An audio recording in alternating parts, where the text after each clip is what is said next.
Hello friend, मी Apurva. Hungry mind recipe या चॅनलवर तुमचं स्वागत आहे. आता उन्हाळ्याला सुरुवात झाली आहे. चला तर आपण आज काहीतरी थंड असं पदार्थ बनवूया. आज मी घेऊन आली आहे फूड कस्टर्डची रेसिपी.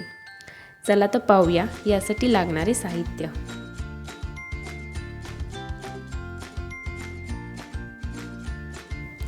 साखर, 1 ते 1.5 चमचा कस्टर्ड पावडर, दूध, इथे मी काही फ्रूट्स घेतलेले आहे, द्राक्ष, डाळिंब, कलिंगड आणि खरबूज. चला तर पाहूया कशी बनवायची ही रेसिपी. त्यासाठी मी गॅसवर एक कढई ठेवलेली आहे.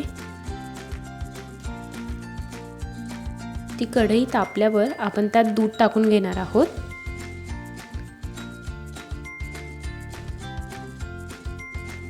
यातलं थोडंसं दूध आपण या कस्टर्ड पावडरमध्ये टाकायचं आहे आणि ती कस्टर्ड पावडर व्यवस्थित त्या दुधामध्ये मिक्स करून घ्यायची आहे,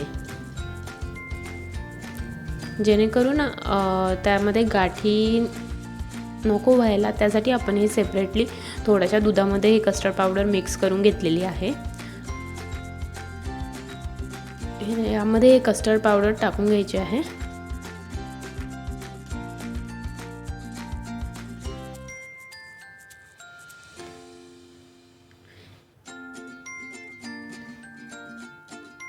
आणि याला कंटिन्यूस आपल्याला हलवत राहायचं आहे, कारण यामध्ये आपल्याला खाली दूध लागायला लागतं किंवा गाठी तयार होता. त्यामुळे आपल्याला हे कंटिन्युअसली हलवत राहायचं आहे.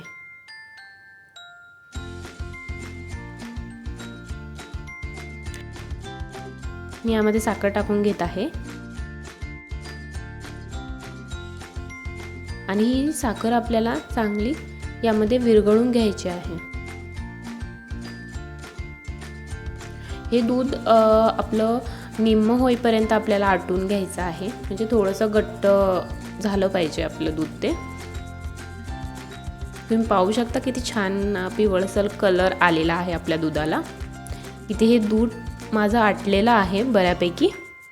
तुम्ही पाहू शकता मी निम्म असं आटवून घेतलेलं आहे हे दूध. आता हे मी थोड्या वेळ थंड व्हायला ठेवते. हे आपलं बऱ्यापैकी दूध आपलं थंड झालेलं आहे. यामध्ये आता आपण ते कापलेले फ्रूट्स टाकून घेणार आहोत.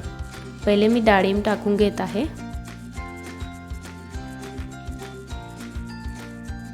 त्यानंतर कलिंगड. मी इथे एकदम छोटे असे काप केलेले आहे त्या फ्रूट्सचे. त्यानंतर खरबूज आणि सगळ्यात शेवट मी द्राक्ष टाकून घेत आहे. यामध्ये तुम्ही तुमच्या आवडीनुसार पण फ्रूट्स टाकू शकता. याच्यामध्ये तुम्ही चिकू पण टाकू शकता, केळी पण टाकू शकता.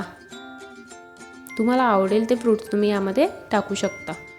याला आपण आता फ्रीजमध्ये ठेवून देऊया. फ्रूट कस्टर्ड तयार आहे.